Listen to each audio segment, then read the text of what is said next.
Hello, ನಮಸ್ತೆ. ನಾನಿವತ್ತು ಹೀರೆಕಾಯಿ ಚಟ್ನಿ ಮಾಡಿದ್ದೀನಿ. ಸೊ ಅದು ಬಹಳ ಬೇಗ ಆಗೋಗುತ್ತೆ, ಬಹಳ ಡಿಫ್ರೆಂಟ್ ಆಗಿರುತ್ತೆ, ಬಹಳ ಹಳಿ ಕಾಲದ ಅಡುಗೆ ಕೂಡ. ಇದು ಅನ್ನಕ್ಕೆ, ಚಪಾತಿಗೆ, ರೊಟ್ಟಿಗೆ ಎಲ್ಲ ಮಾಮೂಲಾಗಿ ಆಸ್ ಯೂಶುವಲ್ ಹೇಳ್ತಿರ್ತೀರಲ್ಲ, ಚಪಾತಿಗೆ ರೊಟ್ಟಿಗಳಿಗೆ ಬೇಗ ಮತ್ತು ಬಹಳ ಮ್ಯಾಚ್ ಆಗುವಂಥ ಚಟ್ನಿ. ಅದ್ರ ಪ್ರಾಸೆಸ್ ನೋಡೋಣವಾ, ಬನ್ನಿ. ಹೀರೆಕಾಯಿ ಚಟ್ನಿಗೆ ನಾನು ದೊಡ್ಡದು ದಪ್ಪ ಬರುತ್ತಲ್ಲ ಅದು ಅರ್ಧದಷ್ಟು ತೊಗೊಂಡಿದ್ದೀನಿ.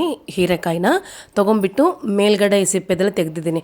ಆ್ಯಕ್ಚುಲಿ ಹೀರೆಕಾಯಿ ಮೇಲ್ಗಡೆ ಸಿಪ್ಪೆದು ಹೆರಕಿನ ಚಟ್ನಿ ಕೂಡ ಮಾಡ್ತೀವಿ, ಅದು ಕೂಡ ತುಂಬಾ ಚೆನ್ನಾಗಿರುತ್ತೆ. ಬಟ್ ನಾನೀಗ ಪ್ರೆಸೆಂಟು ಹೀರೆಕಾಯಿ ಚಟ್ನಿ ಮಾಡ್ತಾಯಿದ್ದೀನಿ.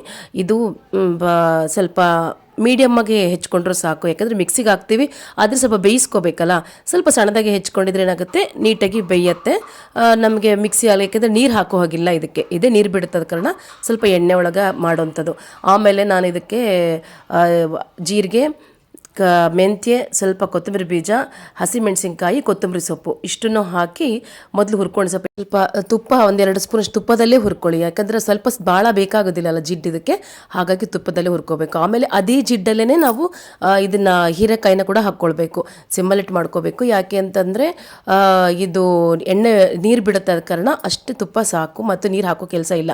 ಆಮೇಲೆ ಸ್ವಲ್ಪ ಹಸಿ ಕೊಬ್ಬರಿ ಹಾಕ್ಬಿಟ್ಟು ಸ್ವಲ್ಪ ಫ್ರೈ ಮಾಡಿ ಆಮೇಲೆ ಉಪ್ಪು ಹಾಕಿ ಮಿಕ್ಸಿಗೆ ಹಾಕಿದ್ದೀನಿ, ಅಷ್ಟೇ ಸಿಂಪಲ್ ಆಗಿರುತ್ತೆ. ಆಮೇಲೆ ಇದಕ್ಕೆ ಇದನ್ನು ತೆಗೆದ ಮೇಲೆ ಇದಕ್ಕೆ ನಿಂಬೆಹಣ್ಣು ಹಿಂಡಬೇಕು. ಹುಳಿಗೆ ಯಾವಾಗಲೂ ಹೀರೆಕಾಯಿಗೆ ಆದಷ್ಟು ನಿಂಬೆಹಣ್ಣೆ ಬಳಸಿ, ಹುಣಸೆ ಹಣ್ಣಿಗಿಂತ ನಿಂಬೆಹಣ್ಣು ಬಳಸಿ. ತೊವ್ವೆ ಮಾಡಿದ್ರು, ಚಟ್ನಿ ಮಾಡಿದ್ರು ನಿಂಬೆಹಣ್ಣು ಒಳ್ಳೆಯದು, ಹೀರೆಕಾಯಿಗೆ ಒಳ್ಳೆ ಕಾಂಬಿನೇಷನು. ಆಮೇಲೆ ಒಗ್ಗರಣೆ ಹಾಕಿದ್ದೀನಿ ಅಷ್ಟೇ. ಇದು ನೀವು ಬಿಸಿ ಅನ್ನಕ್ಕೆ ಕಲಿಸ್ಕೊಂಡು ತಿಂದರೆ ಎಷ್ಟು ಚೆನ್ನಾಗಿರುತ್ತೆ ಗೊತ್ತಾ. ರೊಟ್ಟಿ ಕೂಡ ಅಷ್ಟೇ, ಅಕ್ಕಿ ರೊಟ್ಟಿಗಂತೂ ಸೂಪರ್ ಕಾಂಬಿನೇಷನು. ನಿಮಗೆ ಡಿಫ್ರೆಂಟ್ ಅಂತ ಅನಿಸಿದ್ರೆ ಟ್ರೈ ಮಾಡಿ. ಓಕೆನಾ? Thank you.